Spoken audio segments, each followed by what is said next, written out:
자, 화면 공유 들어갑니다.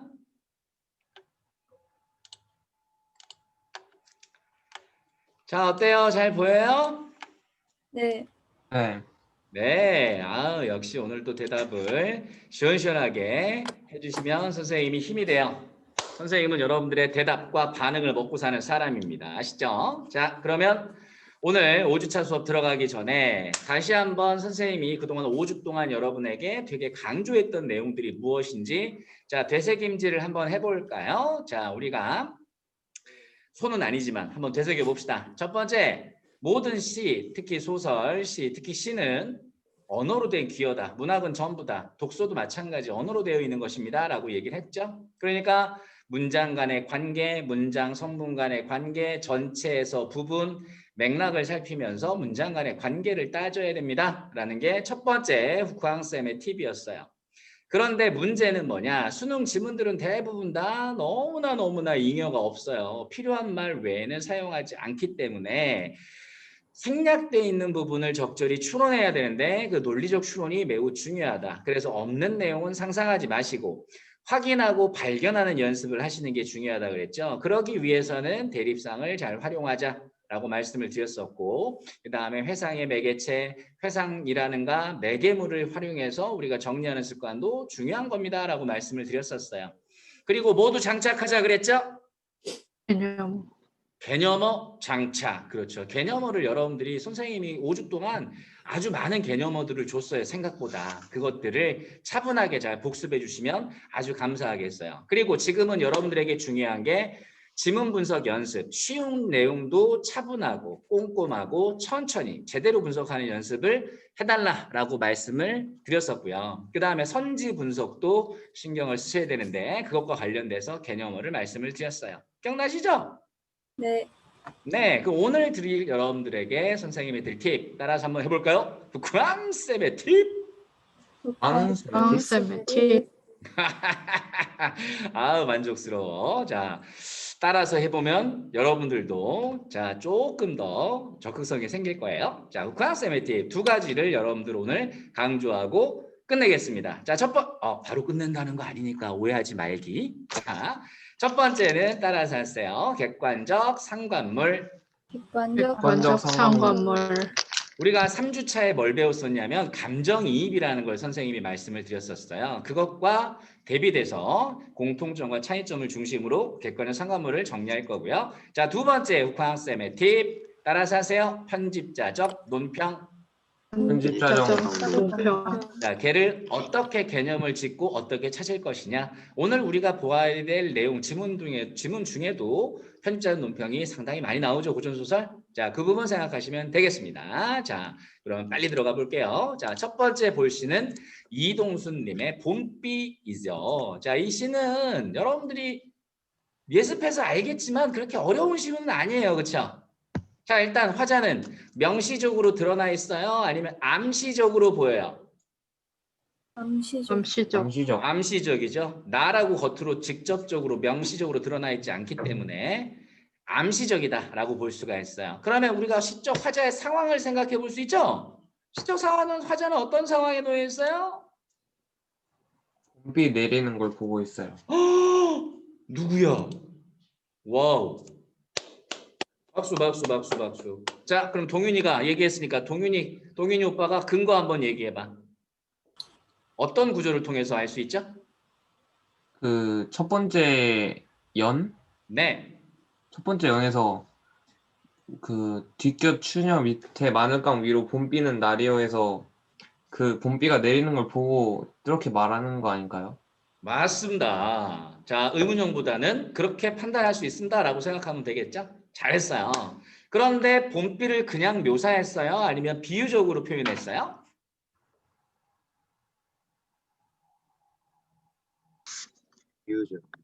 비유적이죠. 자, 누가 대답했죠 방금?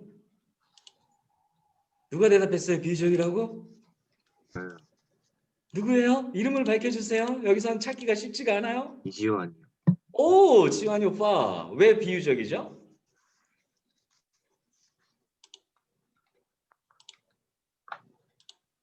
왜 비유적일까요? 자, 비유에 대해서 간단하게 브리핑하고 가겠습니다. 따라서 하세요. 직이운유, 지규, 비교 은유 배유풍유, 배유 배유풍유, 의인화류, 의인화류, 화류 대표적인 비유법입니다. 물론 이거 말고도 몇 가지가 더 있는데 여러분들이 이 정도는 암기를 하고 계셔야 돼요. 자, 국어는 수학 과목이야. 쓰면서 외워야 돼요. 어차피. 가장 기본적인 것을 외우지 않고는 여러분들이 어떻게 해결점을 찾을 수가 없어요. 그래서 대부분 비유라고 얘기하면 비유라는 것 자체가 원관념을 드러내기 위해서 보조관념에 빗대는 거예요. 원관념이 더 추상적이고 관념적이에요? 아니면 보조관념이 추상적이고 관념적이에요? 원관념, 원관념이 훨씬 더 어렵죠. 그거를 구체화해서 표현하는 게 바로 보조관념이에요.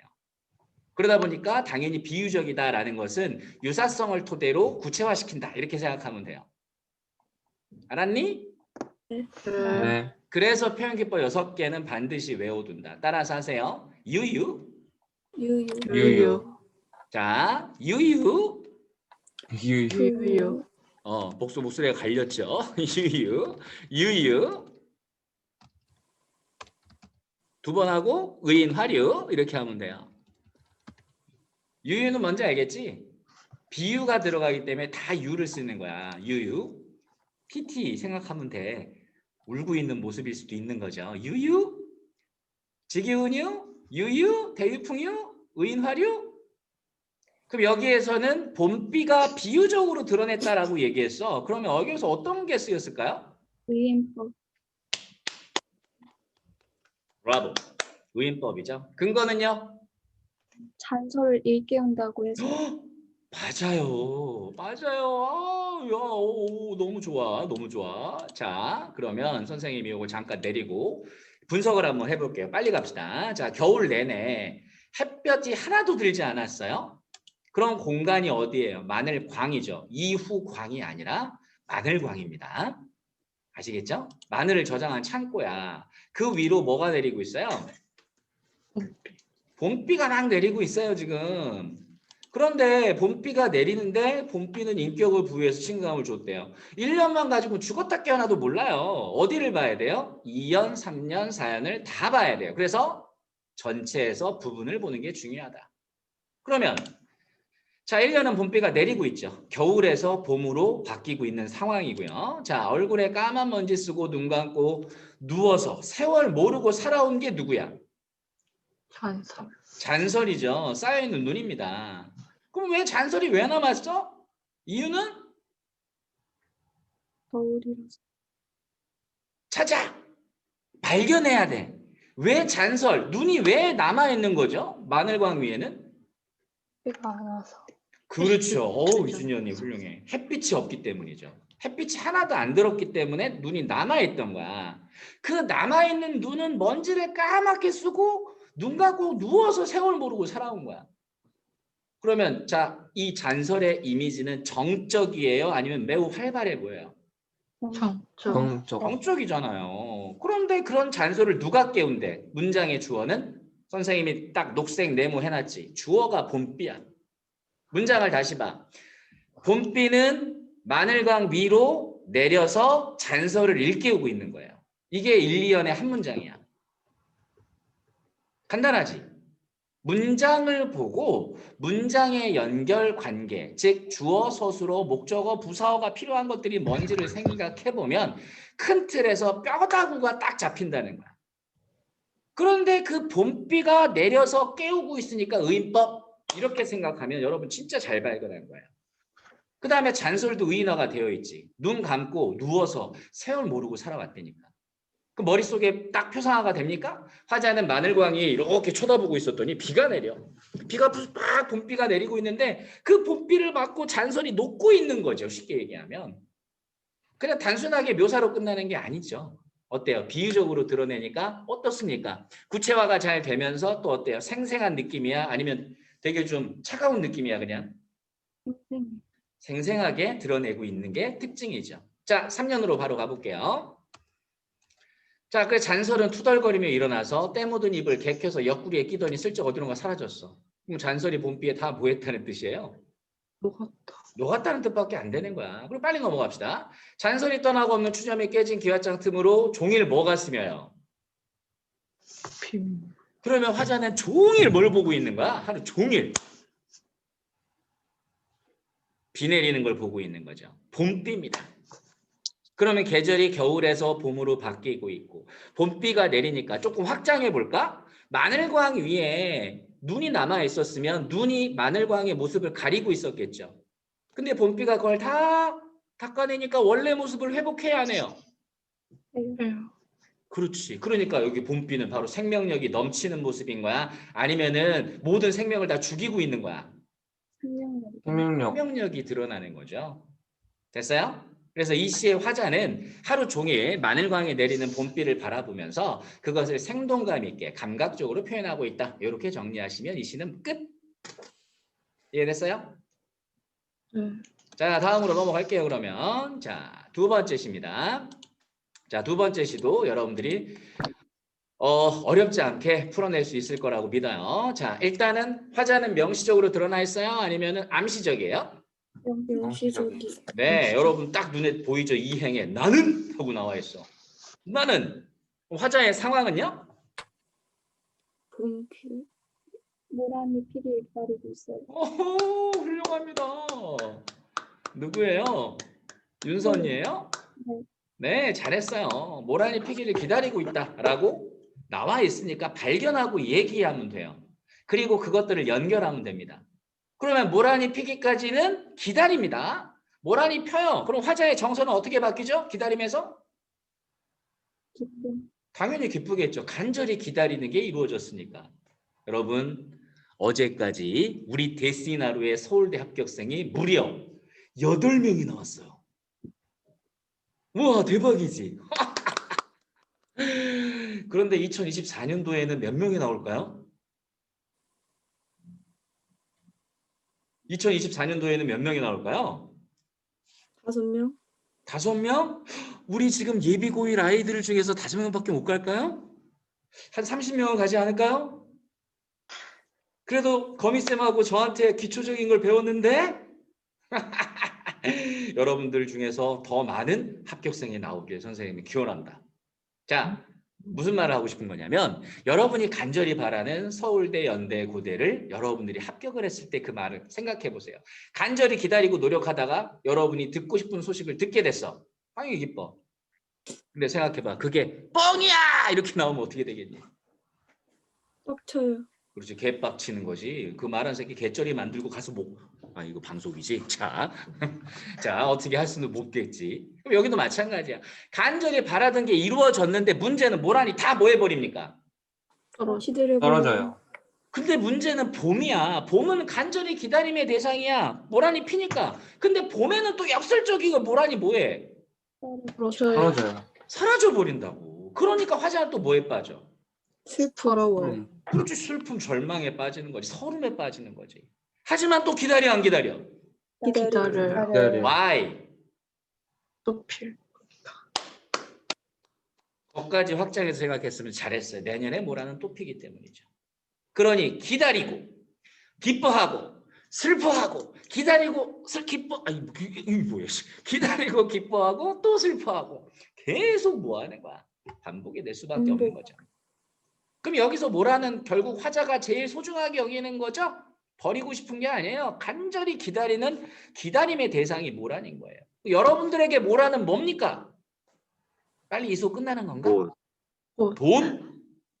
돈 너무 슬프지 않니? 물론 돈 많이 벌면 좋아요. 나쁠 건 없죠.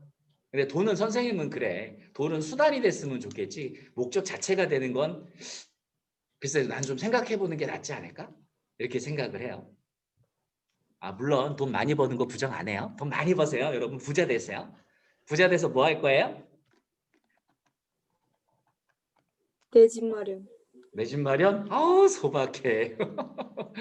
자, 아빠 엄마 좋은 차 사주세요. 아시겠죠? 효도는 뭐라고? 돈. 물질이다. 효도는 물질이야. 배웠잖아. 자, 잊지 마시고 여러분의 모란이 무엇인지 한번 생각해 보시기를 계기가 되는 그런 시간 됐으면 좋겠어요. 자, 들어가 볼게요. 자, 갑니다. 가자.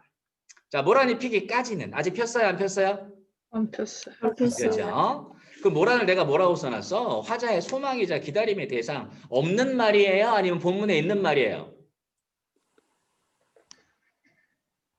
아니, 선생님이 없는 말 했어요? 아니면 본문에 있는 말을 갖다 쓴 거예요? 있는 말 갖다 썼잖아, 기다림. 소망은 추론은 가능하지. 기다리고 있으니까. 왜냐하면 기다리고 있는 것 자체도 소망이 될 수 있는 거니까. 자, 그럼 화자는 나왔고요. 아직 기다리고 있겠대. 아직이죠, 아직. 이런 부사어를 여러분들이 시에서는 주목하고 볼 필요가 있어요. 물론 뒤에 보면 보기 해설이 그렇게 나오긴 해요. 알죠? 보기 해설이 설명하고 있잖아. 부사어를 통해서 강조한다. 그럼 한번 물어볼까요? 여러분 잘 배웠지? 부사어는 무엇을 수식하는 품사죠? 부사는? 용. 용언을 꾸미죠. 동사나 형용사를 꾸밉니다. 아직이 꾸미는 거 뭐야? 기다리고 기다린다는 거 꾸미고 기다린다. 있어요. 삼행의 뚝뚝이 꾸미는 건 뭐야? 떨어져. 떨어진다. 비로소가 꾸미는 게 뭐야? 서름에 서름을 잠길 테. 잠길 태요야. 잠길 태요. 그러니까 서술어를 꾸며주니까 서술어는 태도나 정서와 연결되니까 그걸 강조하고 있는 거라고요. 자, 다시 봐. 나는 아직 찾아봤더니 아직이 이런 뜻이야. 이건 여러분이 해야 되는데 시간을 줄여주기 위해서 선생님이 올렸어요. 보세요. 나는 아직 기다리고 있겠대요. 그 다음에 모란이 뚝뚝 떨어져 버린대. 뚝뚝 하강의 이미지야? 아니면 상승의 이미지야? 하강. 하강이잖아. 소멸이지 당연히. 이 정도로 이제 5주차 되면 기억을 해야 돼. 하강, 소멸. 그러면 죽음, 없어짐, 쓸쓸함 이런 것들하고 연결시킬 수 있어야 된다고요. 알았죠? 네. 떨어져 버린 날 뭐 하겠다는 거야? 자, 모란이 피었다가 떨어지고 나면 나는 비로소 봄을 여인 서울음에 잠길 테. 서울음. 자, 그러면 선생님이 파란색 삼각형, 빨간색 삼각형 이렇게 써놓으면 항상 뭘 생각하라고? 대립상. 그러면 대립상 하면 문제가 어떻게 나온다고?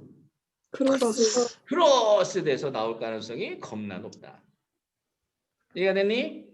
이런 정서는 여러분들이 태도와 관련되는 거니까 같이 체크. 그 다음에 5월 어느 날 그 하루 무덥던 날. 5월이 무덥습니까? 겁나 좋은 날이에요. 근데 왜 화자는 무덥다고 여길까요? 뭐 땀시? 서러워서. Why? 네? 서러워서. 보람이 뭐. 니들 다 맞아, 다 맞아. 맞아. 거기 있는 말 갖다가 붙이면 되는 거야. 모란이 져서요.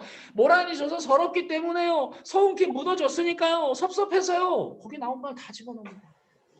그러니까 5월이 더 덥게 느껴지는 거지. 그러니까 주관적인 거예요. 잘했습니다. 그러면 그 하루 무덥던 날 어떤 일이 벌어졌나 봐요. 자, 선생님 이렇게 연결할게요. 그 하루 이게 혀가 짧아졌어. 그 하루 무덥던 날에 떨어져 누운 꽃잎마저 시들어버리고는 자취도 없어지고 그러니까 내 보람은 뭐했어? 서운케 무너졌어. 떨어지니까 다 하강의 이미지로 바뀌고 있는 거죠. 됐죠? 서운케 무너진 것도 역삼각형, 서름에 빠진 것도 역삼각형. 비슷한 의미는 비슷하게 묶는다. 아니? 그러니까 모란이 지고 말면 그뿐 내 할애는 다 가보면 안 되는 거죠. 자, 과장이에요? 아니면 사실이에요? 과장. 맞아. 과장이겠지. 야, 모란이 피는 날은 1년에 며칠일까요? 모란이 활짝 피었다가 지는 기간을 따지자면 얼마나 될 것 같니? 열흘? 지환이 오빠 왜 열흘이지? 제가 그랬는데. 동윤이 오빠 왜 열흘이지? 그냥 그럴 것 같아요. feel like 안 된다니까. C에서 찾으라니까. 있어요. 뭘? 누굽니까? 저 설소연이요. 오, 소연이 언니 왜 5일이죠? 360날이니까 360이요. 박수. 자, 우리 그레고리력 할 때 1년은 365일이라는 사실을 이미 알고 있었어요. 기억났습니까? 네. 기억나시죠? 네. 근데 365일 중에 360날이면 한 해가 다 가고 말아 그랬으니까 360날이 바로 한 해예요. 그러면 나머지 5일 동안은 뭐 한 거죠? 모란이 피었다가 사라진 겁니다. 이걸 여기서 발견해. 실제로 자연적으로 그러냐 안 그러냐 우리한테 중요한 게 아니야. 문장에서 가리키는 것을 정확하게 발견하고 짚어낼 수 있느냐가 중요한 거지. 아주 잘했어요. 그럼 360날 과장에서 너무 늘 한결같이 섭섭해 운대는 거야. 자, 화자에게는 모란만이 중요하다 보니까 모란이 핀 오일을 뺀 나머지 날은 다 섭섭해서 운다는 얘기죠. 그럼에도 불구하고 화자는 또 기다려요, 안 기다려요? 기다려요. 네, 내년에 또 모란은 피니까. 그걸 강조하려고, 기다림을 강조하려고 무슨 법을 쓴 거야? 도치법 쓴 거죠. 수미상관을 쓴 겁니다. 받아들일 수 있겠어, 도치법? 네. 네. 원래는 이 문장 어떻게 해야 돼? 나는 모란이 피기까지는 아직 찬란한 슬픔의 봄을 기다리고 있을 테요. 이렇게 나와야 되죠. 근데 목적어가 포함된 한 구절을 뒤로 빼버린 거야. 왜? 봄을 강조하기 위해서죠. 근데 왜 봄은 찬란하고 슬프죠? 왜 역설적이 돼야 돼? 왜 찬란해? 뭐가 피니까? 모란이 피서 난 내가 간절히 바라는 게 이루어지는 게 봄, 스프링. 하지만 또 봄에는 모란이 뭐 하는 거야? 저요. 저요.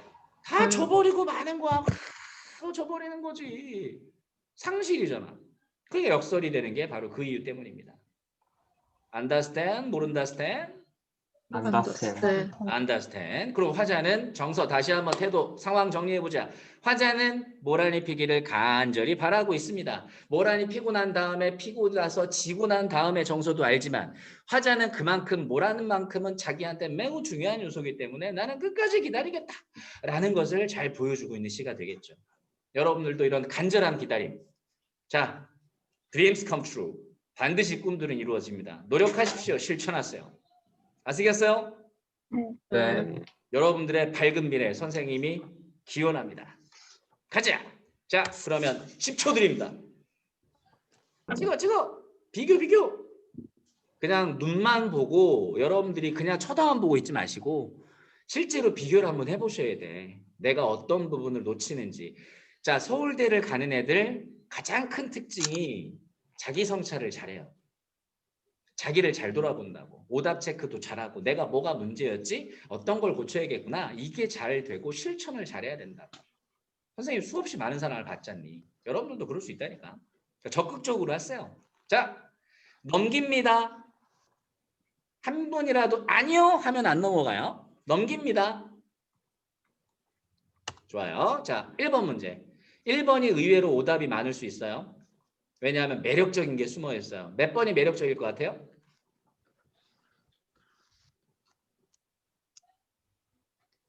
2번? 2번 하나밖에 없잖아. 나시밖에 역설적 표현이 없으니까 공통점이 아니니까 제끼긴 쉬워요. 생각보다. 1번이 답인 거는 납득할 수 있겠죠? 네. 왜냐하면 가에는 겨울에서 봄으로 나는 모란이 피고 지고 다시 피는 과정이 시간의 흐름이 바탕에 깔려 있으니까. 맞는 설명이라고. 2번은 공통점이 아니죠. 나에만 쓰였어요. 문제는 3번입니다. 3번 여러분들 어떻게 생각해요? 자, 선생님이 설명한 걸 봐. 모두 현재형 시제가 쓰인 건 맞아요. 근데 조심해야 돼요, 여러분들. 3번에 선지를 잘 봐. 현재형 시제를 사용했다라고 얘기했으면 모든 시의 내용이 다 현재형이라는 게 아니야. 그러려면 선지가 이렇게 나옵니다. 현재형 시제만을 사용해서 이렇다면 모든 시의 내용이 다 현재형이 돼야 돼.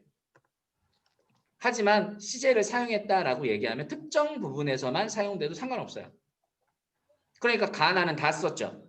하지만 가에서는 생동감을 드러낼 수 있으나 나에서 모란이 피기까지는 생동감을 드러내기 위해 썼다라고 보기는 어려워요. 아시겠어요? 네. 그래서 3번도 안 됩니다. 자, 4번도 공통점이 아니죠. 그리고 4번은 여러분들이 4번 선지 판단할 때 뒤에 대상의 본질, 가의 대상은 뭐죠?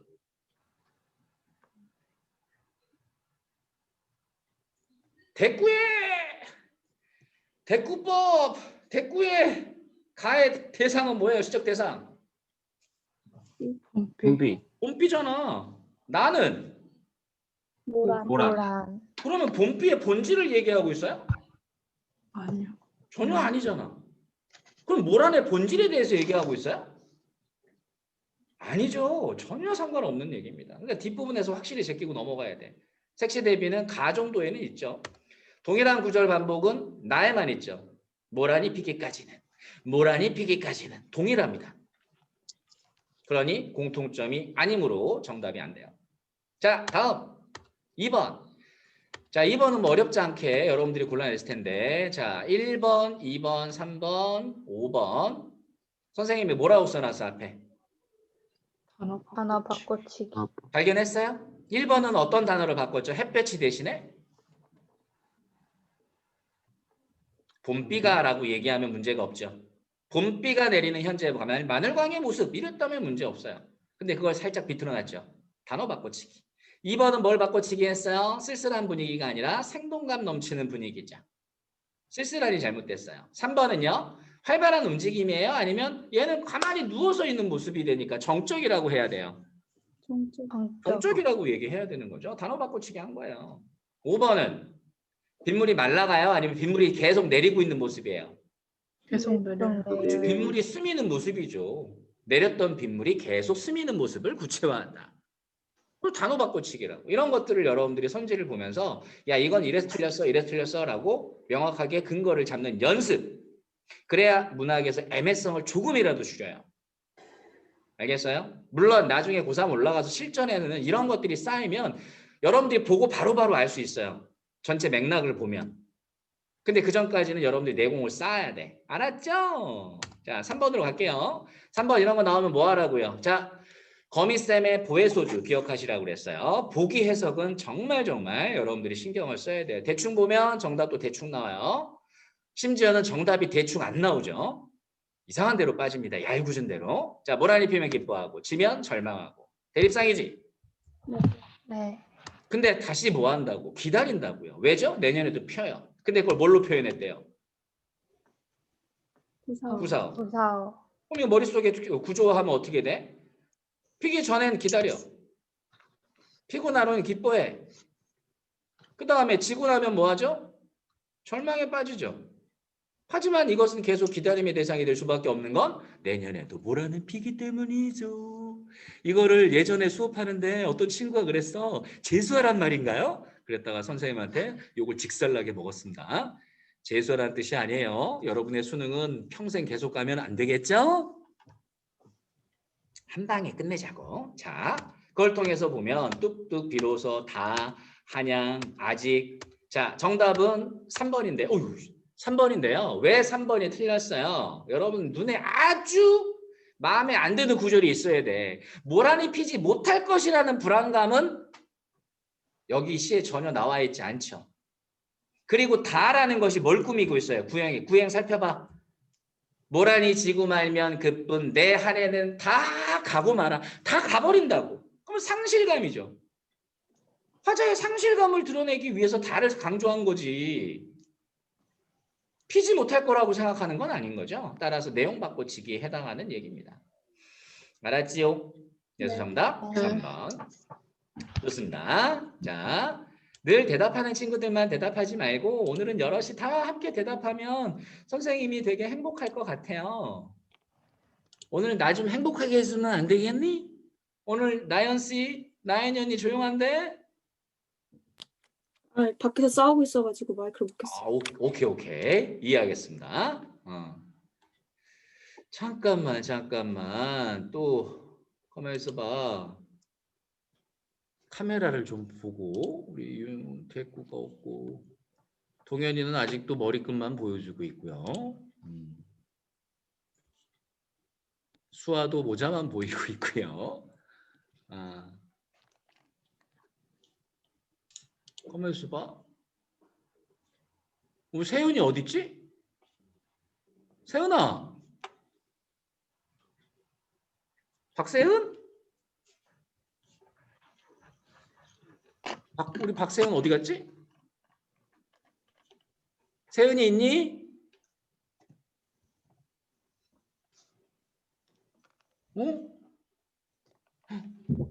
어디 갔지?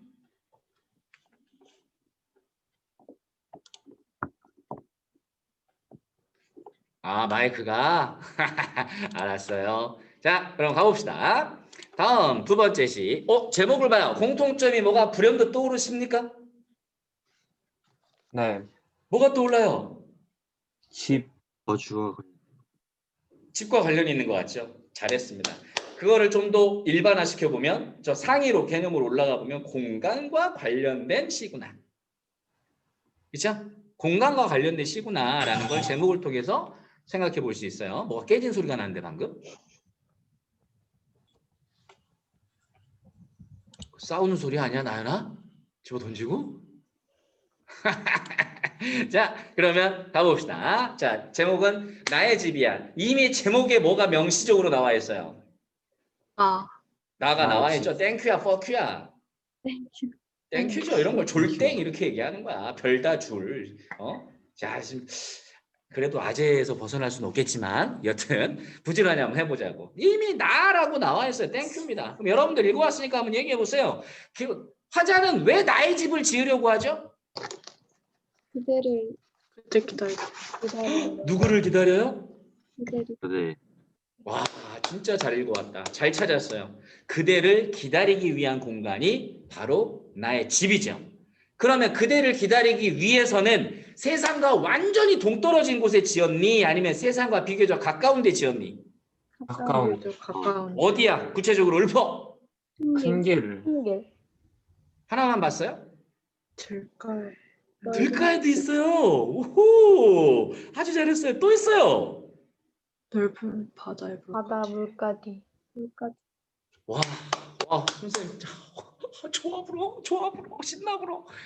문장을 봐. 1, 2연이 아니라 이게 원래 단연시인데 선생님이 도치가 많이 되어 있는 문장이어서 여러분 보기 좋으라고 좀 띄워놨어요. 1, 2, 3, 4행하고 5, 6, 7행을 가지고 보자고. 나는 지을 거야. 무엇을? 나의 집을 어디에? 어디에만 해당하는 걸 찾아보자. 어디에? 넓은 바다의 물가 뒤에. 물가 뒤. 처음에는 들가예요. 첫 번째 장소 들가예요. 들 한가운데가 아니죠. 들 가는 길이 있는 곳이라고요. 그죠? 가생이잖아. 두 번째 어디에? 넓은 바다에도 빼. 물가 뒤야. 즉 배를 타고 올 때도 사람이 금방 보일 수 있는 장소네요. 그 다음에 어디입니까? 큰 길 앞에. 이 세 가지 공간을 조합해 봤을 때 화자는 완전히 동떨어진 곳이 아니라 사람을 비교적 잘 볼 수 있는 곳에 집을 짓겠다라고 얘기한 거예요. 이해가 됐어요? 네. 문장에서 제일 중요한 주성분들을 가지고 전체적인 뼈다구를 먼저 잡는 거야. 그러면 나는 나의 집을 물가에 들가의 물가 뒤에 큰 길 앞에 두고 지을 거예요. 라고 리라고 얘기했으니까 선어말음이 리가 쓰였잖아. 원래는 리라라고 할 텐데 이게 바로 뭐야? 의지가 되는 거죠. 됐니? 그러면 큰 길 앞에 그 앞에 집을 지으면 어떻게 돼? 그 길로 지나가는 그 사람들은 제각기 떨어져서 혼자 가는 길 하얀 여울턱에 나른 점을 때 그러면 이것도 도치법이지. 바꿔봐. 하얀 여울턱에 나른 점을 때 길로 지나가는 그 사람들은 제각기 떨어져서 혼자 가는 길이야. 도치라고. 그럼 여기에서 시간적 배경은 길에서도 언제야? 저녁이야? 아침이야? 점심이야? 저녁이라고 뭐라고 나와 있어? 나른 점을 때라고 나와 있죠. 제각기 떨어져서 혼자 가요. 자, 쓸쓸해 보여요? 아니면 아주 즐거워 보여요? 쓸쓸해. 이거를 3년을 봐야만 여러분들이 마지막 부분을 보면 화자의 눈에 왜 이렇게 쓸쓸하게 보이는지 알 수 있죠. 자, 그대는 곁에 있습니까? 지금 부재합니까? 부재. 네. 그대가 없어. 그대를 찾고 기다리기 위해서 큰 길가 앞에 두고 찾는 거죠. 이렇게 보고 있는 거야. 저 사람인가? 그대인가? 하고 있는 거야. 근데 지나가는 사람들은 다 외로워. 화자가 뭐 하니까? 외로우니까. 그래서 이런 걸 뭐라 그래요? 따라서 해볼까요? 흑광쌤의 팁. 국왕쌤의 팁. 네네. 따라서 하셔야 돼요. 흑광쌤의 팁. 오늘 첫 번째 흑광쌤의 팁 뭘 드릴 것 같아요? 방금 선생님이 힌트 드렸어요. 뭐죠? 객관적 상관. 그렇죠. 첫 번째 팁은 바로 객관적 상관물입니다. 자, 객관적 상관물은 여러분들이 어려워할 필요 없어요. 화자의 정서를 대상에 관련 지으면 돼. 자, 상관이 뭐야? 상관. 서로 뭐 한다는 얘기죠? 관련돼. 관련이 돼 있다는 거죠. 그러면 객관적 상관물의 대립상은 뭘 것 같아? 반대말을 잘 정리하는 사람들이 유리해요. 객관적 상관물의 반대, 상관이 있어. 그러면 이거 반대는 뭐야? 상관없다는 걸 뭐라 그러죠? 나는 무관해 라고 얘기를 하죠. 난 그 일과 관련이 있어. 난 무관해. 무관한 일이야. 그럼 객관적 무관물이 반대쌍이 되겠죠. 이해가 됐니? 객관적 상관물은 사물이나 또는 사람의 화자의 정서를 뭐하는 거야? 투영하여 정서를 통해서 강조하는 표현이에요.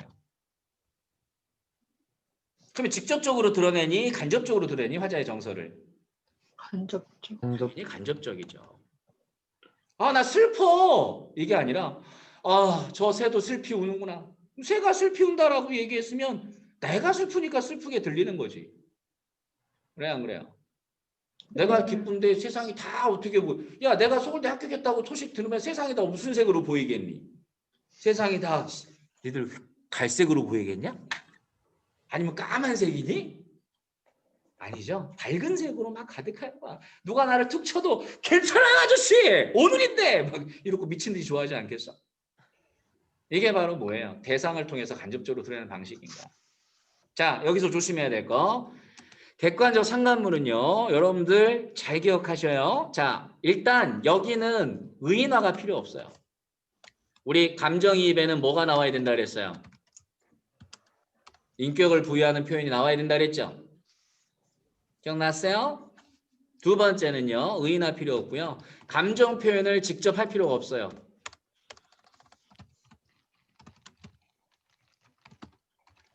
할 필요 없습니다. 그냥 외로운 모습만, 기쁜 모습만 묘사해도 객관적 상관물로서 기능을 해요. 자, 생각해 봅시다.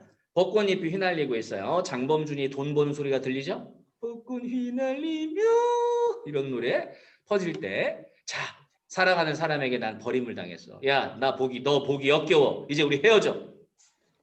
자, 기분이 아주 그렇게 아름다운 날 이별을 통보받으면 더더군다나 너 보기 역겹다고 헤어지자고 하면 더 빡치겠죠. 개빡침이야. 깊은 마음속에서부터 아주 깊은 빡침이 들려올 거야 아마 소리가. 그런데 저 앞에서 정말 다정한 한 쌍의 커플이 나란히 팔짱을 끼며 서로 얼굴이 화사한데 아주 그 사랑스러운 표정이 가득해. 자, 그 표정을 보면 화자는 나는 이별한 나와 그 대상은 서로 대조야 아니면 아주 동일한 정서야? 대조. 대조. 요. 그러면 나의 외로움과 아픔이 더 강화가 돼야 안 돼요? 돼요. 돼요. 그러면 내 상황을 드러내놓고 그것만 묘사해도 나의 외롭고 쓸쓸한 마음이 강조가 된다고. 이게 객관적 상관물이야. 즉 동일한 감정이 아니어도 된다는 거예요. 뭐가 아니어도 된다고요? 동일한 감정. 자, 선생님이 앞에다가 물결 표시하는 건 뭐라 그랬어? not. 부정이라고 얘기했죠. 기억나세요? 네. 부정입니다. 의인화할 필요 없어요. 직접적 감정표 안 나와도 돼요. 동일한 정서 아니어도 돼요. 즉 대비가 되는 정서여도 객관적 상관물로서 다 기능한다는 거야. 엄친아 엄친딸 들으면 개빡침인 거야. 물론 여러분들이 엄친아 엄친딸이죠? 다들 고개를 절레절레 하고 방금 콧방귀 소리 들려서 아니야. 여러분들이 엄친아 엄친딸이야. 다른 데 가서는 막 그런 얘기 들을 거 아니야. 그럼 듣는 사람은 기분이 어떻겠어? 더러워요. 그게 객상이지, 객상.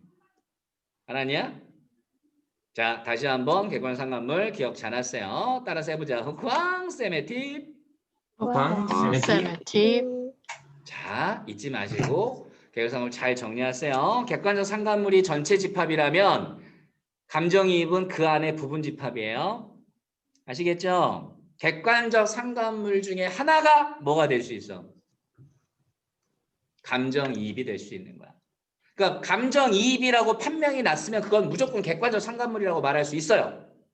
하지만 모든 객관적 상관물이 다 감정이입이 될 수는 없죠. 그래서 선생님이 그렇게 써놓은 거야. not 의인화, not 직접적 감정 표현, not 동일한 정서. 이걸 반대로 하면 감정이입이거든. 알았니? 네. 네. 여기서 써놓고 착각하면 안 돼. 의인화가 없어도 된다야. 없어야 한다가 아니야. 당위성을 부여하면 안 된다. 메모 잘해놔. 잊지 말고. 나중에 또 의인화가 있으면 안 된대요. 직접적 감정 표현 안 된대요. 이러면 나 완전 나쁜 인간 돼. 자, 다시 의인화할 필요는 없어요. 직접적인 감정 표현도 반드시 필요한 건 아니에요. 동일한 정서 기여도 되지만 아니어도 돼요. 거기에 연연하지 않는다는 뜻이에요. 아시겠죠? 네. 자, 다시 갑니다. 그러면 다음 정리해 봅시다. 자, 큰 길 앞에다 두고 그 사람들은 떨어져서 혼자 가는 길이에요. 그러니까 객관적 상관물이다. 자, 도치법이라고 얘기했고요. 그 다음 화자. 나는 뭐 한대? 화자의 태도. 기다려. 집을 지어놓고 기다리는 거야. 자, 이제 괄호 쳐보자.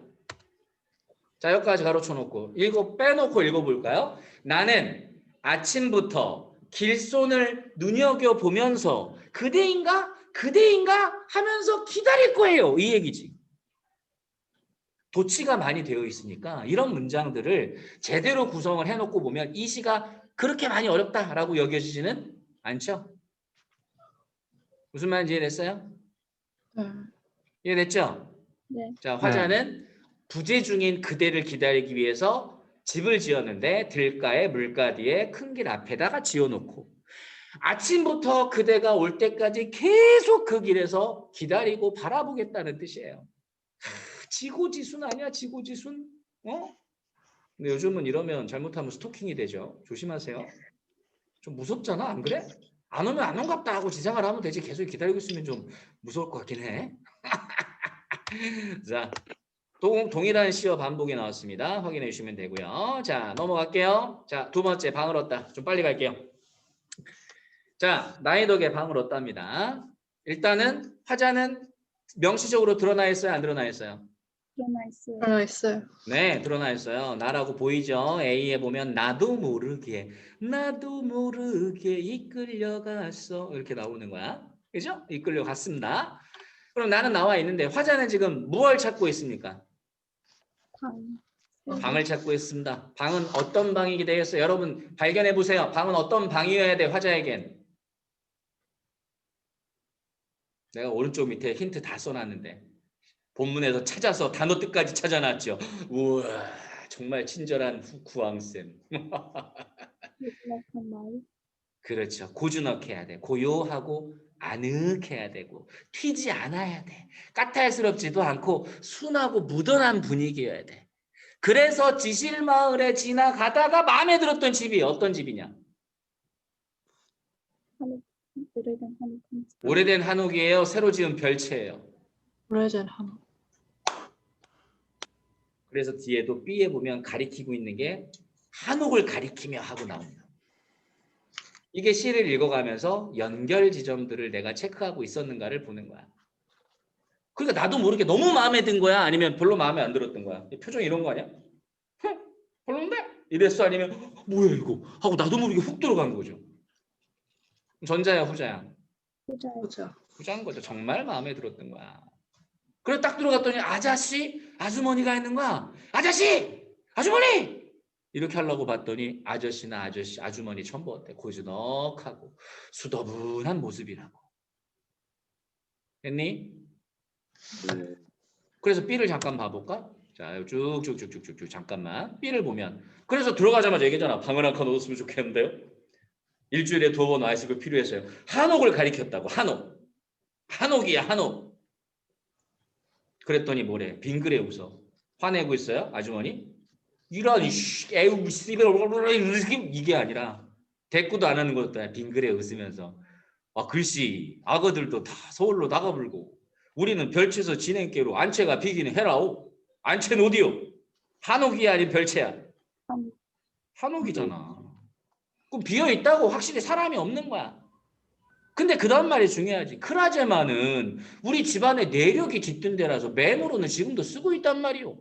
마음으로는 사람들은 없지만 마음으로는 지금도 쓰고 와, 공간을 그냥 사고 파는, 집을 사고 파는 대상으로만 여기니 아니면 집안의 역사가 담겨져 있는 의미 있는 곳으로 생각하고 있니? 의미 있는 곳. 이게 사람의 따뜻한 마음인 거야.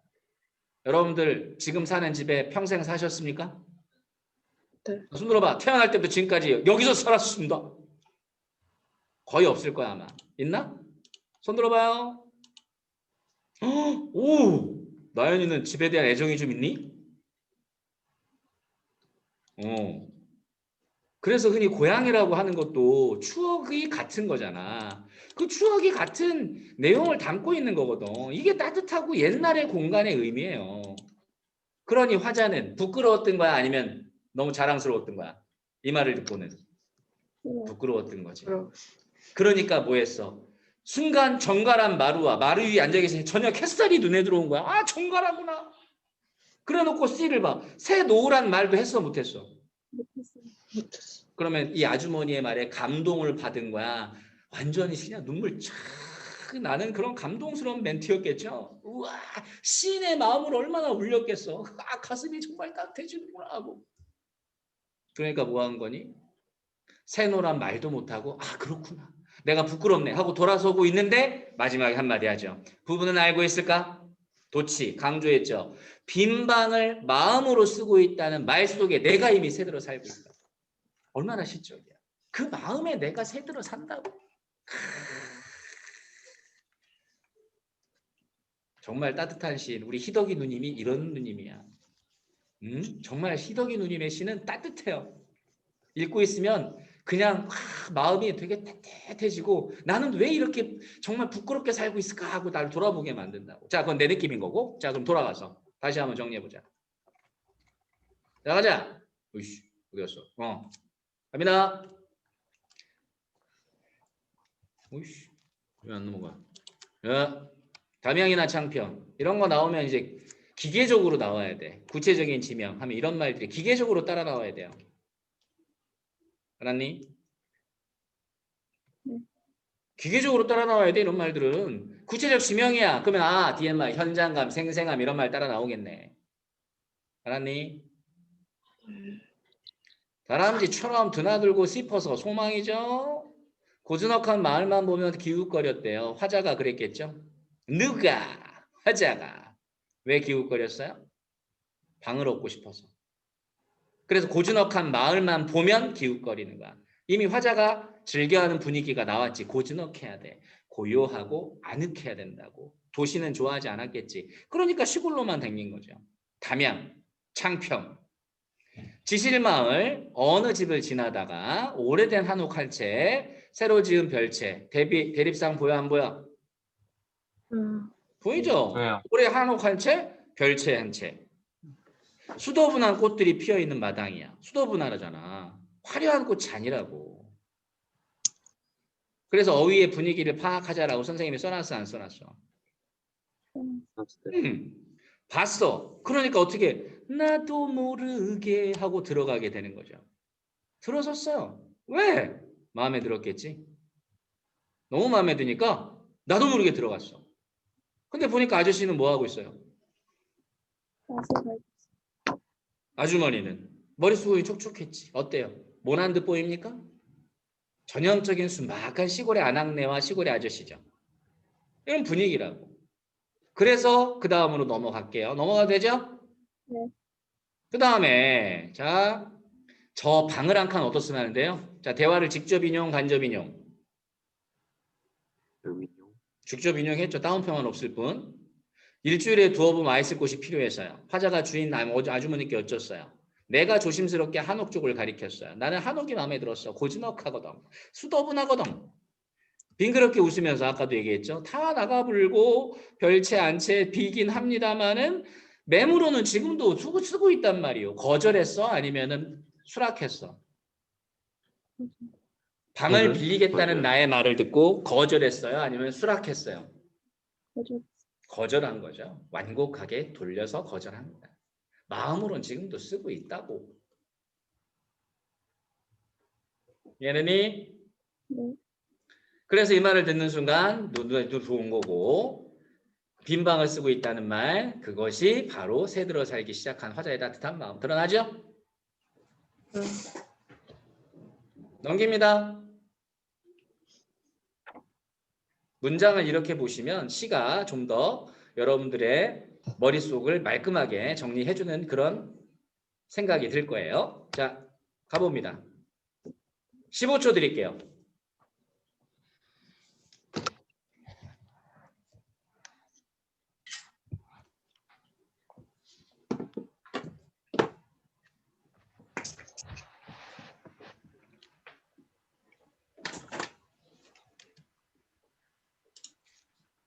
자, 넘깁니다. 넘깁니다. 자, 4번. 그러면 4번 질문 한번 해보세요. 개념어를 다 정리해줬던 거기 때문에 질문만 한번 받아볼게요. 정답은 4번. 어렵지 않게 잡아냈을 거라고 믿고 헷갈렸던 선지 있으면 말씀하세요.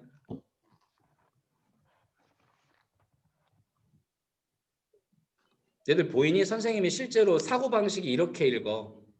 선지를 보면서 1번은 공통점 아니네. 2번도 공통점 아니고 2번 선지 자체가 틀렸어. 음성 상징어 반복 자체는 없어. 나오기는 하지만 이런 생각. 없는 내용 진술했네. 4번이 정답이고 반어조 표현 없는 내용 진술했네. 확인됐어요? 자, 5번으로 갑니다. 자, 5번. 이런 거 나오면 항상 기호 먼저 정리하라고 얘기했어요, 안 했어요? 기호 먼저 정리하는 거야. understand, 모른다, understand? understand. 혀 꼬지 말고 우리말로 하세요. understand. 자, 야, 요즘 국카스텐 잘 활동하나? 난 진짜 하현우인가? 하현우 맞니 얘들아? 네. 아우, 걔 노래 진짜 너무 잘하는 것 같아. 나 그렇게 시원시원하게 노래 좀 해봤으면 소원이었겠어. 하윤 노래 짱 잘 불러요. 누구? 하윤 노래 짱 잘 불러요. 그니까. 정말 대단한 것 같아. 노래를 위해서 태어난 사람들이 왜 이렇게 많니 요즘? 대박. 여튼 기억은 나의 집이고요. 나의 집은 내가 그대를 기다리기 위해서 지으려는 집이에요. 따라서 나의 집은 내가 그대를 기다리는 공간 이렇게 볼 수 있는 거죠. 니은은 뭡니까? 빈방이잖아요. 빈방은 한옥을 가리키는 것이고 한옥은 주인 내외에게는 추억이 깃들어 있는 공간이에요. 내가 빌리고자 하는 공간이고 나에겐. 하지만 나는 빌렸어 못 빌렸어? 빌린 거지. 마음으로만 빌린 거예요. 쉽게 얘기하면. 그걸 알고 있으면 1번은 당연히 틀렸어 맞았어? 말도 안 되는 얘기죠. 2번도 말도 안 됩니다. 3번도 말이 안 되고요. 답은 4번이라는 사실을 알 수 있겠죠? 정리를 해놓고 보라고. 그러면 답이 확실하게 보일 거예요. 4번. 무슨 성찰이야. 니에는 그럴 수 있죠. 가족의 내력이 짙은데니까 그럴 수 있습니까? 없습니까? 네. 그럴 수 있습니다. 정답은 4번이 되겠습니다. 우리 MBN에서는 선지도 다 이렇게 봅니다. 아시겠습니까? 네. 다음. 영상 제작은 뭐 어렵지 않게 답 나왔을 거라고 믿어요. 따로 설명 안 해도 되겠지? 네. 5번 선지를 봐요. 그 방을 얻고 말겠다는 나의 다짐. 이 어멈택이 내가 꼭 얻고야 말겠어! 하고 아저씨를 조르고 있고 아주머니를 조르고 있지 않잖아. 정답은 5번 금방 나올 거라고 믿어요. 장면만 잘 머릿속에 표상해 놨으면 6번 어렵지 않았습니다. 자, 다음 소설로 넘어간대요. 가네요. 자, 이생규장전입니다. 이생규장전은 수능에도 여러 차례 나왔고요. 모의고사 평가원이든 교육청이든 아주 많이 이용되고 여러분들 고2 때 문학을 배울 때에도 아주 자주 배울 거예요. 1학년 때 배우는 친구들도 있을 테고 잘 봐두셔야 될 작품 중에 하나입니다. 아시겠습니까? 네. 자자자 갑니다. 여러분은 앞부분의 줄거리 중요하다고 여러 차례 말씀 들었어요? 안 들었어요? 들었어요. 줄거리도 전체 본문의 내용이라는 점을 never forget. 절대로 잊어버렸으면 아니 되겠어요. 아시겠어요? 네. 네. 이런 것을 알려주고 막 중요하다는 잊어버리면 미워할 거요. 알았니? 네. 네. 자, 그러면 앞부분의 줄거리에서 여러분이 뭘 발견했습니까? 뭘 발견했어요?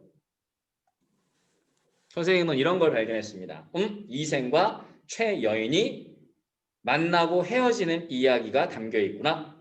첫 번째 만남은 어떻게 이루어졌구나? 일을 주고받아요. 문장을 처음부터 다시 읽어보세요. 중요한 단어 하나 놓쳤습니다. 우연히. 우연히. 우연히 엿보고 우연히 사랑하게 돼요. 첫 번째 만남은 우연히 이루어집니다. 두 번째 만남은 누가 이루어줍니까? 여인. 최씨. 최여인의 부모가 이루어주죠. 그러면 다시 물어볼게요. 첫 번째 이별은 뭐 때문에 벌어졌어요? 이생의 이생의 부모. 부모의 반대인데 왜 반대했죠? 이생의 부모는 가한 게 아니라 빡친 거죠. 이런 쓰기가 부모 허락도 안 받고 감히 여자를 사귀어 이런 쓰기 가버려 하고 쫓아버린 겁니다. 이해가 됐니? 부모의 반대입니다. 결국. 그러니까 누가 허락도 안 받고 막 여자 만나러 댕기래? 그러니까 당연히 반대가 돼서 헤어졌어. 근데 최여인은 상사병에 걸려서 죽어가요. 최여인의 부모는 안 되겠다 싶어서 결혼을 시킵니다. 그럼 부부가 돼버린 거야. 두 번째 만났죠. 두 번째 헤어졌습니다. 왜 헤어졌습니까? 상관적인. 상관적인 그러면 첫 번째 이별의 원인은 부모의 반대야. 주변 인물의 반대. 두 번째는 역사적인 아픔 때문에 헤어지게 되죠. 근데 문제는 최여인은 죽었어. 가장 이별 중에 슬픈 이별이 어떤 이별이야? 죽음. 사별이라고 사별. 너무 슬프죠. 그지? 나는 선생님은 경험이 있어. 뭐 하여튼 자 너무 슬퍼요. 그냥 너무너무 슬퍼. 마음이 너무 아파. 여튼 죽었어요. 그럼 이 첫 번째 줄거리에서 여러분이 뭘 잡아야 돼? 이생과 최여인은 서로 사랑하는 사이인데 두 번 만나고 헤어졌다. 처음 만나게 된 계기, 두 번째 만나게 된 계기, 처음 헤어지는 계기, 두 번째 헤어지는 계기는 무엇이었을까? 표상화시켜두는 거죠. Understand? 언더스탠드. 오케이. 그러면 세 번째는 뭐가 보여 이제? 이생이 가슴 아파하죠. 전쟁의 비극성 속에서 모든 게 사라지니까 허망함 느껴 안 느껴? 느낌. 그러니까 슬픔을 이기지 못하고 완전히 한바탕 꿈 같고 허망하고 너무 가슴 아파하는 거야. 그런데 이때 누가 나타납니까? 최여인이 나타나. 분명히 뭐 했는데? 죽었잖아. 죽었어요. 이게 뭐야? 비현실적인 요소구나. 그래 안 그래? 그럼 세 번째 만났네? 세 번째 만나는 건 어떤 요소가 작용했어요? 전기적 요소. 그렇지, 정기적이고 비현실적인 요소가 있는 거야. 그러면 여러분들이 여기에서까지 생각이 미쳤으면 결국 이 커플은 세 번째도 뭐 하겠구나. 이별? 이별을 하지 않을까라고 추론을 했으면, 생각을 했다면 적절한 거죠. 실제로 세 번째 이별해요 안 해요? 해요. 뭐 때문입니까? 운명이죠. 데스티니. 그죠? 산 사람과 죽은 사람은 함께 있을 수 있어요, 없어요? 없죠. 여러분 귀신 본 사람 있어요? 왜 귀신을 못 봐요? 우리 전통적인 무속신앙에 따르면 산 사람과 죽은 사람은 함께 있을 수 없어요. 그럼 저승의 법도에 어긋난다고 얘기해요. 볼 수가 없어요. 응? 니들 뒤편에 누가 뭐 서 있어? 소름 끼치지 않냐? 막 닭살 돋지 않니? 다들 그래 알았어. 자 미안해. 다음 세 번째는 비현실적인 요소로 만나게 됩니다. 근데 이생은 이미 죽었다는 걸 알면서도 너무 사랑하니까, 그지? 그러니까 의심도 하지 않고 부인한테 물어보죠. 어디로 피난 가서 목숨을 보존했어? 정신 나간 새끼지 지금. 그만큼 사랑했다는 얘기 아니겠니? 그러니까 또 여인이 또 손을 잡고 물더니 여인도 사랑하니까 다 오게 된 거 아니야. 사정 얘기를 합니다. 그 사정 얘기는 바로 어떤 얘기였어? 왜 어떻게 해서 죽게 되는지 과정이 쭉 나오겠죠. 중요한 부분 내용은 바로 그걸 거야. 그 다음에 재산 얘기가 미치니까 묻어뒀습니다 하고 다음날 계룡동을 찾아갔는데 계룡동은 바로 뭐 재산이 있는 곳이겠지. 재산 찾고 제일 먼저 뭐 했어요? 부모 유골, 양쪽의 부모의 유골을 거두었죠? 뭐가 나타나? 유교적 고사상이죠? 누가 없었으면 불가능한 거야. 최여인. 여인. 최여인이 없으면 불가능한 거지. 최여인은 다 알고 있는 거니까. 그죠? 하나 더 물어보자. 그럼 최여인은 이별할 것도 예상했을까요? 안 했을까요? 예상했어요. 예상했어요. 아유, 흡족. 아유, 신나구나. 좋아구나. 예상 다 하고 있었겠죠. 누구만 몰랐어? 네. 이생. 이생만 몰랐겠지. 그 갑작스럽게 이별 통보를 받으니까 나도 따라갈래. 나도 데리고 가. 나도 죽을 거야. 그러니까 뭐래? 에이씨, 넌 아직 살 날이 남았다고. 큰일 난다고 너. 최여인이 말리잖아요. 그래 안 그래? 그래요. 그 내용이야. 그래놓고 이제 이생은 세 번째 만났으니 이별하지 않고 행복하게 살라고 생각을 했던 모양이야. 그러니까 문 걸어 닫고 귀한 손님, 친척, 길 흉사 결혼식에도 장례식에도 안 나가고 아예 그냥 집안에서 최여인과 행복하게 산 거예요. 금은 불출이라고 얘기를 하죠. 알았니? 그러다가 갑자기 뭘 통보합니까? 드디어 세 번째 이별이 나오지. 그래 안 그래? 그럼 이생은 예측했어 못했어? 못했어. 네버 전혀 예측을 하지 못했어요. 깜짝 놀랬잖아. 그랬더니 여인이 저승길은 피할 수 없어요. 산자와 죽은 자는 서로 다른 곳에 같은 곳에 함께 살 수가 없어요. 그런데 누가 도와줬어요? 강상제. 옥황생제께서 도와줬어요. 그러면 세 번째는 결국 비현실적인 요소야. 옥황상제가 도와서 잠깐 만나고 또 헤어지는 거죠. 여기에서 당대인들의 생사관이 분명하게 드러납니다. 삶과 죽음은 경계가 분명해서 어느 쪽도 침범할 수가 없게 된다라고 얘기를 하는 거예요. 알았니? 네. 네. 그리고 이제 이별가를 부릅니다. 이게 한시죠. 한시에서 여인의 처지가 1년에 나오고 이연은 뭘 예고하고 있어요? 이별. 그냥 이별이 아니야. 그 다음 봐. 이로부터 작별하면 둘이 모두 뭐가 돼? 아득하대잖아. 저승과 이승 사이에 소식이 뭐 할 거래? 끊겨요. 막힌다. 그럼 뭔 뜻이야? 이제 네 번째 만남은 가능하다, 불가능하다. 불가능. 이것까지 읽었어? 쉬운 내용이지만 여러분들이 이런 내용들을 간과한 부분이 없는가를 따져야 돼. 알았니? 그러니까 이어질 내용을 한번 예측해봐. 두 사람은 다시 만날 수 있겠냐? 그 얘기예요. 그러면 결국 이 시의 기능은 뭐죠? 일반적으로 산문, 즉 소설 안에 시가 들어가면 일반적으로 요 두 기능은 무조건 나와요. 1번, 등장인물의 심리를 효과적으로 표현한다. 2번, 이어질 사건을 암시한다. 이 두 가지는 항상 따라다닙니다. 구황쌤의 팁은 아니지만 여러분들 기억해 놓으시면 요긴하게 잘 써먹어요. 이건 말고 서너 개 더 줄 거야. 학교 내신 들어가면. 하지만 가장 기본적인 요소니까 잘 기억해 두시면 여기서 무궁무진하게 바꿀 수 있어요. 알았죠? 네. 자, 넘어가도 되겠니? 네. 네. 한 명이라도 아니오하면 선생님 기다려요. 자, 그래놓고 이생도 슬픔을 걷잡지 못하고 그러니까 결국 앙탈 부리잖아. 나도 따라갈래. 이씨, 나도 이제 네 없으면 내가 어떻게 살았어. 이씨, 이러고 있는 거야. 여러분들이 읽으면서 확인할 수 있고요. 하지만 연희는 자기가 사라지면서도 누구 걱정하고 있습니까? 이생. 이생, 남편만 걱정하고 있지. 그렇게 되면 죄가 저에게만 미칠 것이 아니라 남군님에게까지 미친다고요.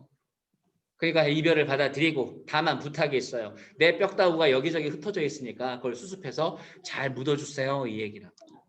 뿅 하고 사라져요? 안 사라져요? 자, 비극적 결말이에요? 행복한 결말이에요? 비극적 결말. 비극적 결말입니다. 그리고 이생도 얼마 안 있다가 결국 죽고 말았죠? 그럼 죽어서 두 사람은 만났을까요? 네. 근거는? 우리의 소망을 얘기하면 안 돼요. 두 사람 만났을까요? 죽어서? 몰라요.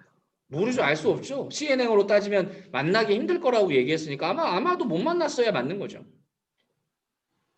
찾아야 됩니다. 따라서 하세요. 발견! 발견. 발견! 발견. 발견. 예. 관찰하고 발견하라. 관찰하고 발견하라. 발견하라. 문장을 관찰해야 돼요. 자, 그렇게 정리가 됩니다. 자, 30초 드릴게요. 여러분이 구조도 그린 거하고 선생님이 정리한 거하고 차이가 있는지 보시고 찍어.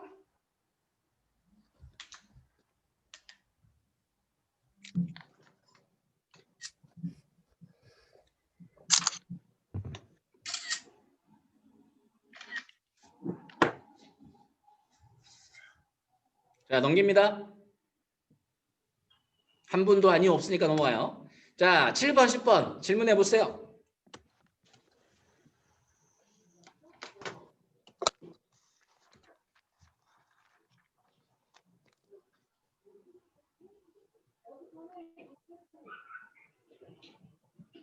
질문 없어요? 그러면 선생님께서 드리는 자, 후크한쌤의 마지막 팁. 자, 이번에 뭘까요? 4번 선지 보세요. 뭐가 나와 있어요? 서술자의 직접 글자를 직접 개입. 그럼 뭐라고 얘기하죠? 편집자적 논평. 편집자적 논평. 얘를 정리하고 가겠습니다. 자, 편집자적 논평은 셋 중에 하나만 해당돼도 편집자적 논평이에요. 서술자가 인물이나 사건에 대해 주관적으로 평가합니다. 이 자식 좋은 자식이야, 나쁜 자식이야 이렇게 평가를 하죠. 그 다음에 서술자가 자신의 감정을 주관적으로 표현합니다. 자신이 기쁘다. 어찌하니 기뻐하랴. 누구나 다 기뻐할 수 있다. 나도 기쁘다. 이렇게 자신의 감정을 직접적으로 표현합니다. 세 번째, 독자에게 직접 말을 건네는 형식. 서술자가 직접 말을 건네요. 대표적인 예가 뭐냐면 뭐 먹었다. 주로 판소리 소설에서 많이 나와요. 뭐뭐 보소. 이런 표현들이 나오면 편집자적 논평이다. 아시겠어요? 네. 자, 따라서 해보자. 구왕쌤의 팁. 후왕쌤의 팁. 편집자적 논평 꼭꼭 기억을 잘 해주세요. 자, 넘겨도 되겠습니까? 잠시만요. 네. 한 번 더 강조합니다. 한 번 더. 이 세 개가 모조리 딱 속해야 돼요? 아니면 하나라도 속하면? 하나라도. 하나라도 여기에 해당하면 편집자적 논평이에요. 세 가지가 다 필요한 건 아니에요. 1이면서 동시에 2이어야 하고 동시에 3이어야 된다는 건 아니야. 1 또는 2 또는 3이면 돼요. 알았죠? 네. 네. 자, 고생 넘깁니다. 네. 자,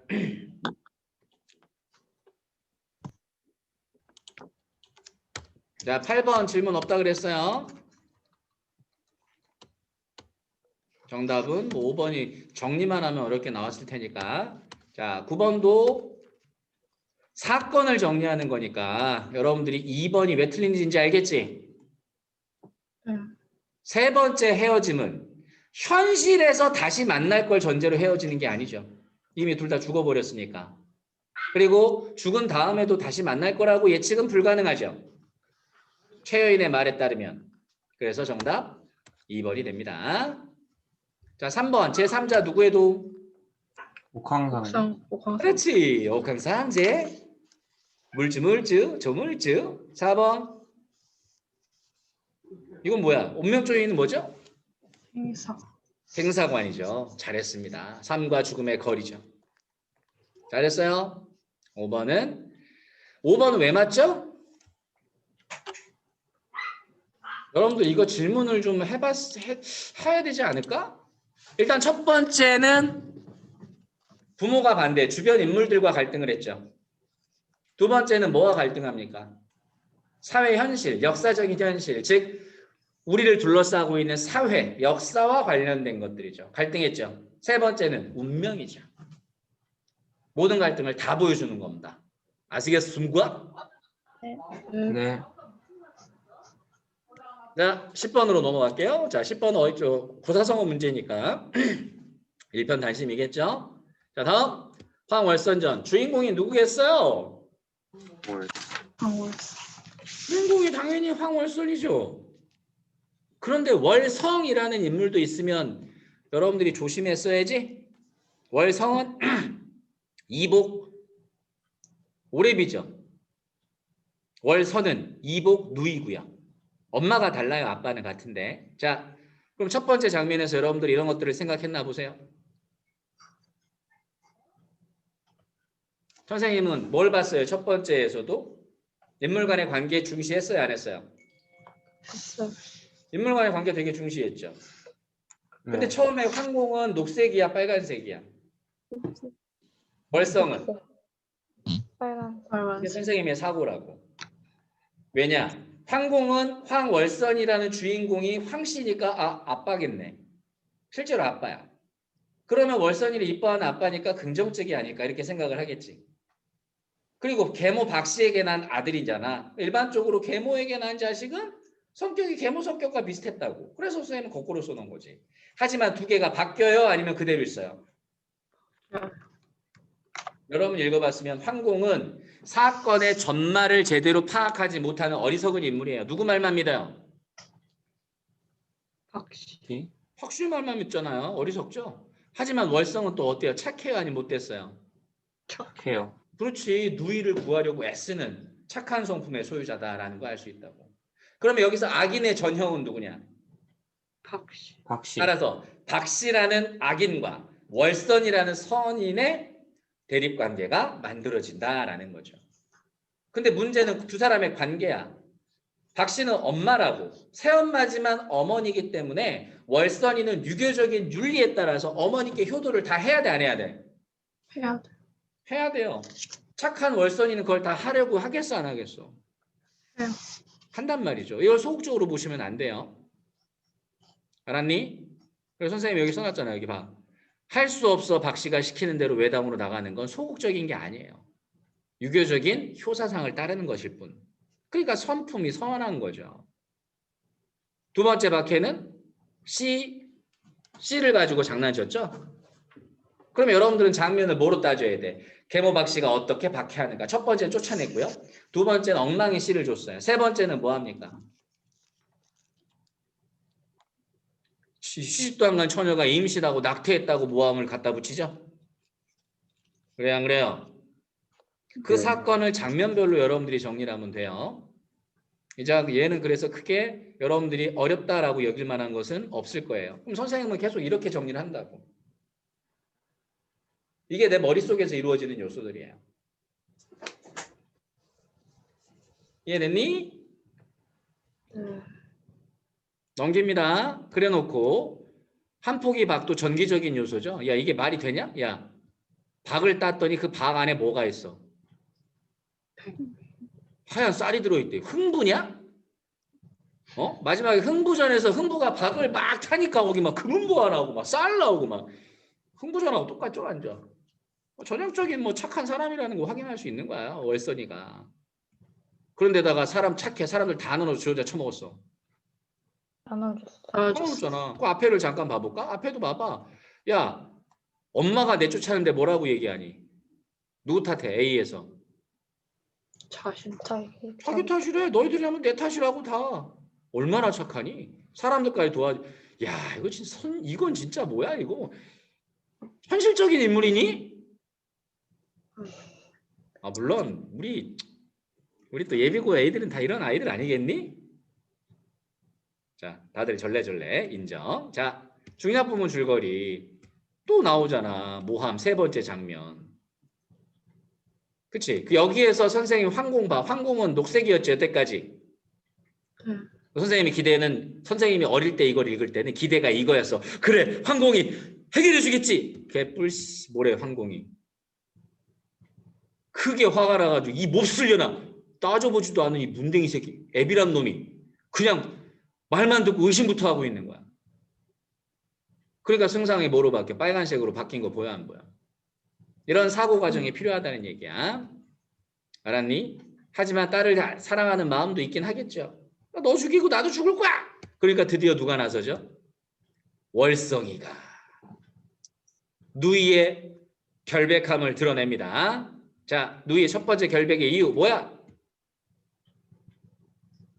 아까 출입이 바깥 출입이 없으니까 외관 사람, 왜 밖에 나는 사람들을 만날 이유가 없어요. 또 하인들조차 보지 못해. 그럼 애 아빠가 하인도 아니란 얘기야. 바깥 사람은 아예 출입이 없어. 그럼 어떻게 혼자 애를 갖니? 말도 안 된다는 얘기지. 그러니까 월성이는 적극적으로 누이의 억울함을 하소연하고 있어, 안 하고 있어? 하고 있어요. 근데 이 멍청한 새끼는 뭐해? 멍하게 서 이런 애가 어떻게 승상이 되냐? 나 이해가 안 돼. 소설이니까 가능하겠지. 안 그러겠어? 아니면 이 승상이 계모 박 씨에게 완전히 푹 빠져 있든가. 그거밖에 없는 거지. 자, 여튼 그래서 박 씨는 위기가 처하니까 또다시 교활하게 남복을 해가지고 남자로 위장하게 만들지. 근데 역시 뭐합니까? 황공은 그걸 보고 야 저건 남자구나.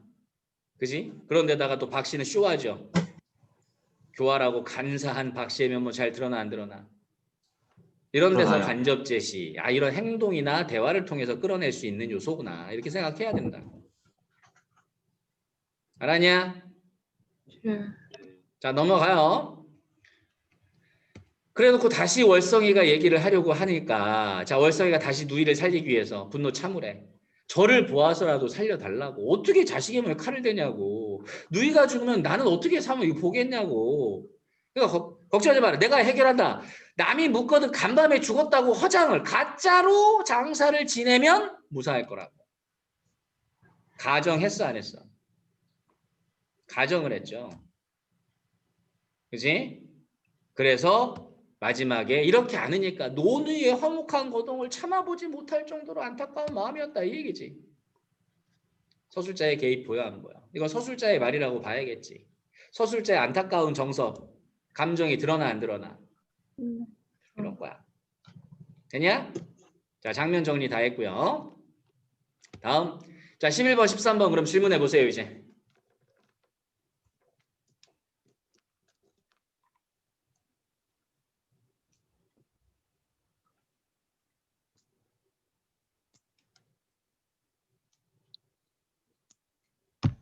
근거, 선생님 머릿속에 있는 근거들이야.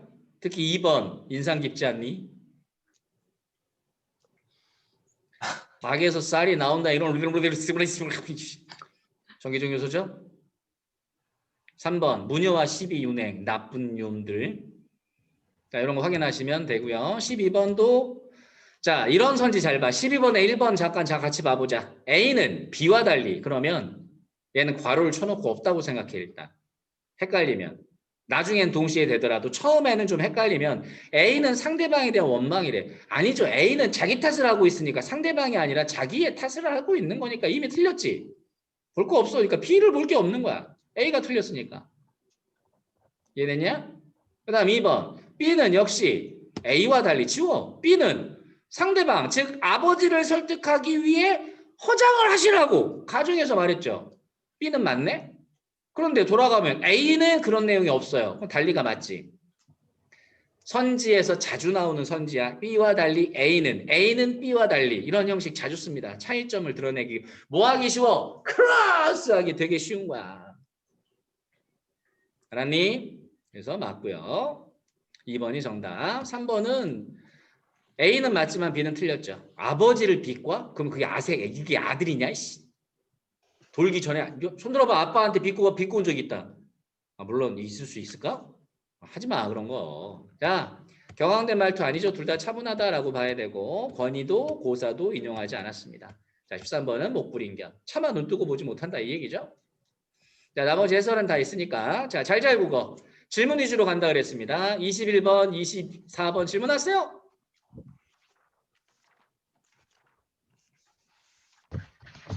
33번. 네? 몇 번이요? 33이요. 몇 번이요? 33. 24번까지는 없죠? 네. 넘어갑니다. 준비 진짜 많이 한 거 보여 선생님? 봐봐. 진짜 막 이런 것도 막 하고 선생님 막 질문에 나오면 답해 주려고 없어지기도 하고 순서 바꾸기도 하고 막 열심히 했는데 질문을 안 해. 씨. 에이씨. 자, 33번 누가 질문했어요? 설소연이요. 아, 네, 소연 씨. 몇 번 쓰였어요? 일단 33번은 보기 해석을 잘해야 됩니다. 감미는 갑산의 백성. 갑산은 유배주로 유명한 지역. 오지야, 오지. 기분이 오지다가 아니라 아주 험악한 지역이고 동떨어진 지역이라고. 그러니까 유배지야. 한번 들어가면 잘 못 나오거든. 사실감 부여하죠. 그 다음에 생하는 민속을 드러내기도 해. 민속이 어떤 거야? 담비 사냥 가기 전에 재 올리는 거 나와 안 나와?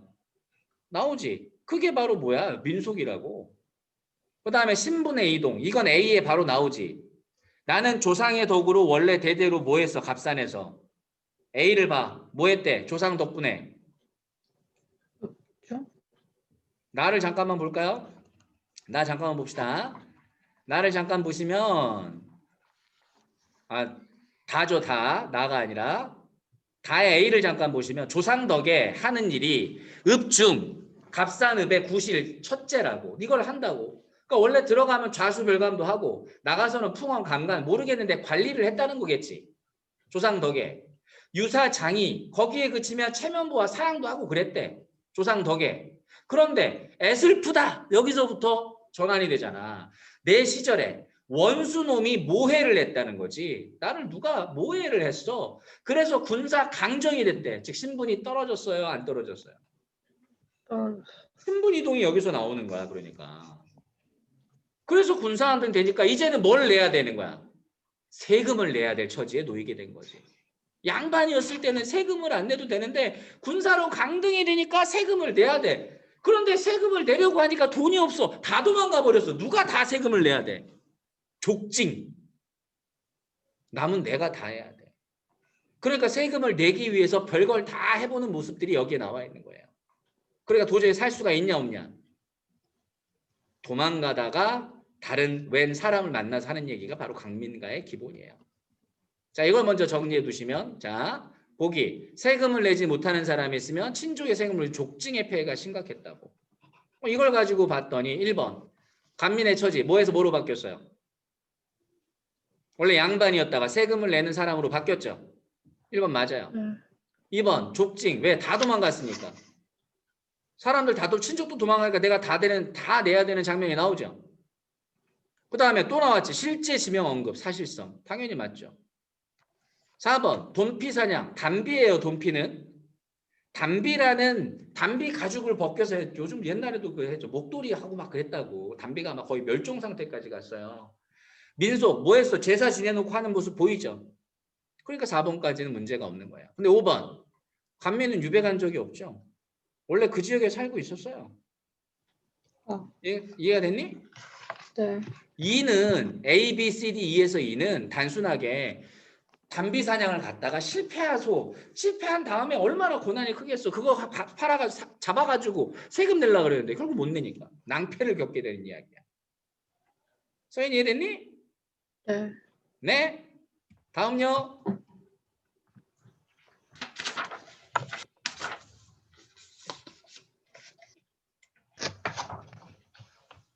자, 34, 36 없으면 넘어갑니다. 왜 이렇게 질문이 없지? 우리 아가들이. 슬픈데 선생님 엄청 준비해 갖고 왔는데. 저 34, 36번 하려고 했는데. 아, 그래. 뭐요? 34, 36이요. 34번, 36번? 네.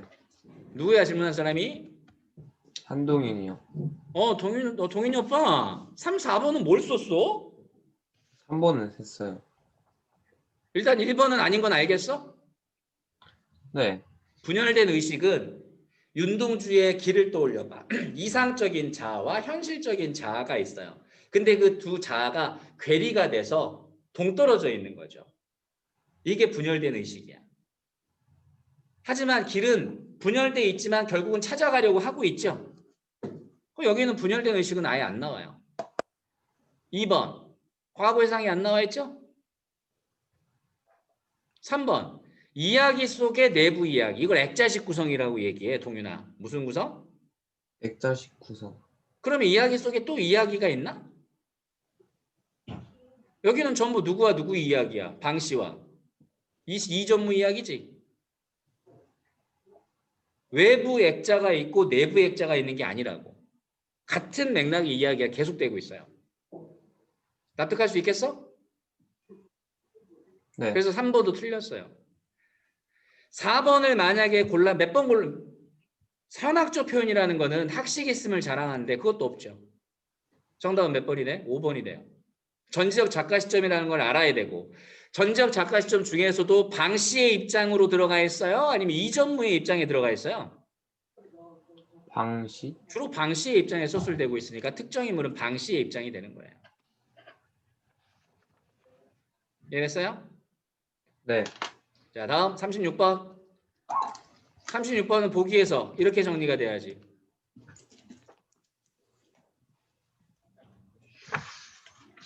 (1970년대는) 공동체 의식이나 양심이나 도덕, 공동체 관습보다는 물질적인 이해관계나 물질적 가치나 법을 우선시한다. 이게 뭐 하는가? 시대상이 변했다는 얘기지. 그러면 물질적인 이해나 물질적 가치나 법을 중시하는 인물은 이전무야? 아니면은 방 씨야?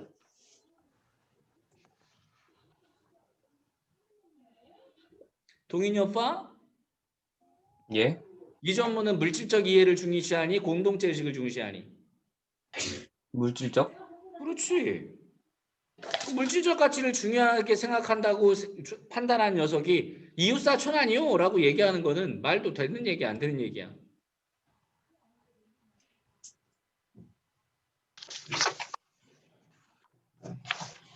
아, 네? 이전무는 물질적 가치를 중시하는 인물이에요. 인정하지? 네. 근데 걔가 이웃사촌 아니요? 라고 하는 말이 나와 안 나와? 자, 어디를 보냐면 자, 갑니다. 빨리 오세요. 자, 올라갔다. 시간 없다. 빨리빨리 가자. 자, 어디를 보시냐면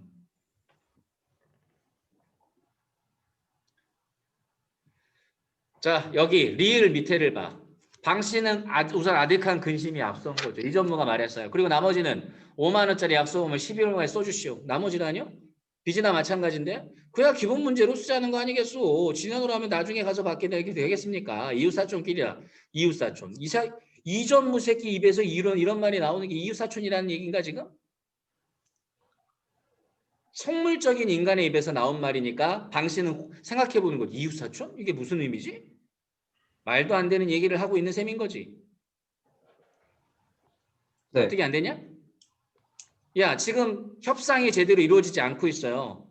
방 씨가 침범했으니까 벽을 허물고 배상을 하라는 얘기인데 배상 정도면 담을 다시 쌓고 그냥 뭐 해주면 돼? 정리해주면 되는데 거기까지 돈까지 약속원까지 쓰래잖아. 이건 이웃사촌이 해야 될 일인가? 아니요. 근데 이웃사촌이라고 얘기를 한 거라고. 아, 그러니까 이웃사촌을 되새기는 건 뭔 말이야? 진짜 이웃사촌이 이럴 때 쓰는 말인가? 이렇게 생각해보고 있는 것이겠지. 그래서 선생님이 한 얘기야. 그래서 36번은 여기 선생님이 답 쓴 거를 봐요. 근거. 이전무가 한 말이 이웃사촌이란 말을 그냥 되새겨보고 있을 뿐이지 적음과는 전혀 상관없는 말이 되는 것이지. 그래서 정답이 3번이 되는 거예요. 이해됐니? 네. 자, 다음 42번 45번 질문. 여기도 편자 노평 나오는 거 보이죠?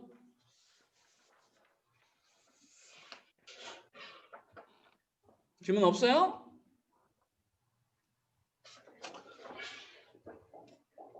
자, 그러면 자, 이제 마무리를 지어 봅시다. 자, 선생님을 잠깐 봐주세요. 자, 5주차 수업이 마무리가 됩니다.